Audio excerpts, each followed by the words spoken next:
Okay जनाब, तो आज इस वीडियो में हम बात कर रहे हैं कि किस तरह से मोलर मास जो है वो कैलकुलेट किया जाता है। और specifically this video is design for the students of class 9th and matric.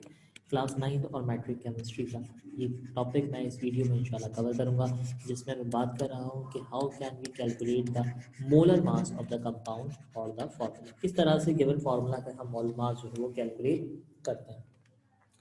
So let's suppose we have to find out the molar mass of calcium carbonate.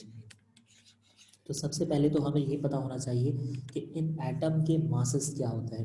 जैसे अगर मैं बताऊँ कैल्शियम हैज़ एटॉमिक मास 40, इसी तरह से carbon having atomic mass 12 and oxygen have atomic mass 16। तो हम करते क्या हैं, हमने कहा कैल्शियम इस कंपाउंड के अंदर एक ही एटम मौजूद है, लिहाजा मैंने लिखा कैल्शियम इज इक्वल टू एक एटम है, लिहाजा मैंने लिखा 1 मल्टीप्लाई इसका एटॉमिक मास विच इज़ 40, तो 1 multiply by 40 is equal to 40। Second atom is the carbon and again carbon जो है वो हमारे पास एक एटम मौजूद है, हम मल्टीप्लाई करेंगे इसके एटॉमिक मास से जो कि 12 है, तो 1 multiply by 12 is equal to 12। और उसके बाद हम देखते हैं ऑक्सीजन एटम। तो ऑक्सीजन के 3 एटम मौजूद है, लिहाजा 3 multiply by atomic mass which is 16, so 3 multiply by 16 is equal to 48। अब हमने क्या करना है, कैल्शियम जिसका मास 41 जार 40, कार्बन जिसका एटॉमिक मास 12 मल्टीप्लाई किया 1 से 12 आता है, ऑक्सीजन जिसका मास 48 है। हम इसका सम करेंगे 8 plus 2 is equal to 10, 4 and 4 8, 1 9 and 1 0। याद रखेंगे कि we are about we have find out the molar mass of the compound, so we usually measure the molar mass in a unit gram. मैं यहाँ पे लिखूंगा 100 gram. So the calcium carbonate has atomic mass 100 gram. इसी तरह से अगर suppose करते हैं हमारे पास कोई और कंपाउंड गिवन है, let suppose the compound is magnesium chloride, तो हम लिखेंगे MgCl2 मैग्नीशियम क्लोराइड। मैग्नीशियम एक एटम मौजूद है, लिहाजा हमने लिखा magnesium is equal to 1 multiply करेंगे इसके एटॉमिक मास से, और इसका एटॉमिक मास है 24, 24 1 जार 24। सेकेंड जो एटम है दैट इज क्लोरीन। क्लोरीन हमारे पास 2 एटम मौजूद हैं, मल्टीप्लाई करेंगे इसके एटॉमिक मास से जो कि 35.5 है, तो 2 multiply by 35.5 is equal to 71। Sum करते हैं 4 plus 1 is equal to 5 and 2 plus 7 is equal to 95, so it is the 95 gram of magnesium chloride. इसी तरह से अगर हमसे कहा जाता है कि किसी और सब्सटेंस का या किसी और मोलर मास का जो है किसी और कंपाउंड का मोलर मास निकालना है, तो हमने क्या करना होता है, हमने उसके एटम्स को मल्टीप्लाई करना है उसके एटॉमिक मास से और फिर उसका सम लेना होता है। Let's suppose we have another compound that is calcium hydroxide।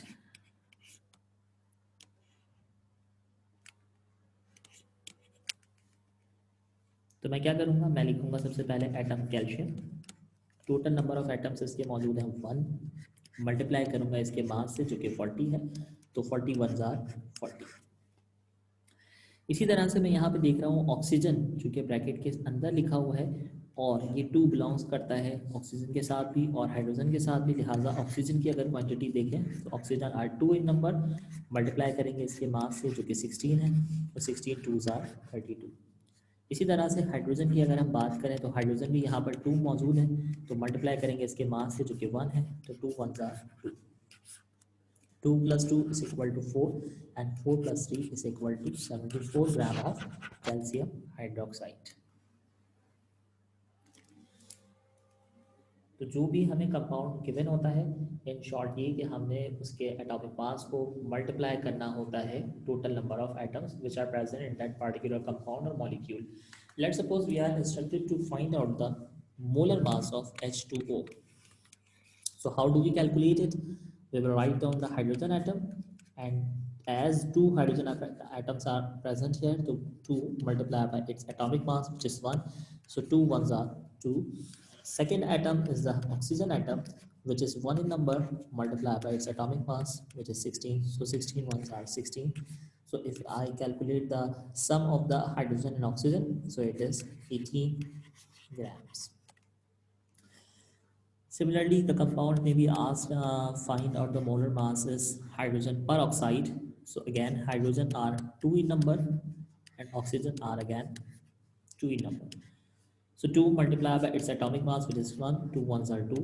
Oxygen multiplied by its atomic mass, which is 16. So 16 multiplied by 2 is equal to 32. And the sum is 34 gram. इसी तरह से अगर हम पास्ट पेपर्स में देखें तो हमसे carbon dioxide का मोलर मास जो है वो मालूम करने के लिए कहा गया। तो कार्बन डाइऑक्साइड का भी हम मोलर मास इसी तरह से कैलकुलेट करेंगे। हम लिखेंगे carbon atom 1 multiplied by its atomic mass, which is 12. So 12 ones are 12. Similarly, oxygen, which are 2 in number, multiplied by its atomic mass 16. So 16 twos are 32. Have a sum. 2 plus 2 is equal to 4. 3 plus 1 is equal to 4 gram. This is how do we calculate the molar mass of any given compound. Another compound I have in the past paper, and that is H2SO4, commonly called as sulfuric acid. So I will write hydrogen atom, second atom is sulfur, and the third atom is oxygen. As the formula indicates, hydrogen are 2 in number, sulfur is only 1 atom, and oxygen have 4 atoms in this formula. 2 multiplied by atomic mass of hydrogen, which is 1, sulfur 1 multiplied by atomic mass of sulfur is 32, and oxygen 16. So 2 ones are 2, 32 ones are 32, and 16 fours are it's around 64. अब plus करेंगे 4 plus 2 6, 6 plus 2 8, and 6 plus 3 is equal to 98 gram. So it is the molar mass of sulfuric acid.